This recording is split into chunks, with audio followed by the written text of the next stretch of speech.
Hey guys, today I'm gonna show you plunge cutting with these 4 tools.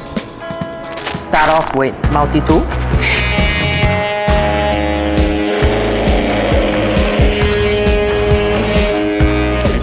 Followed by jigsaw.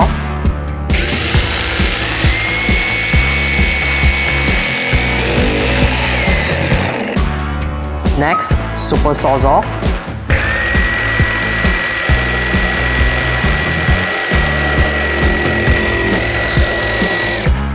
And lastly, circular saw.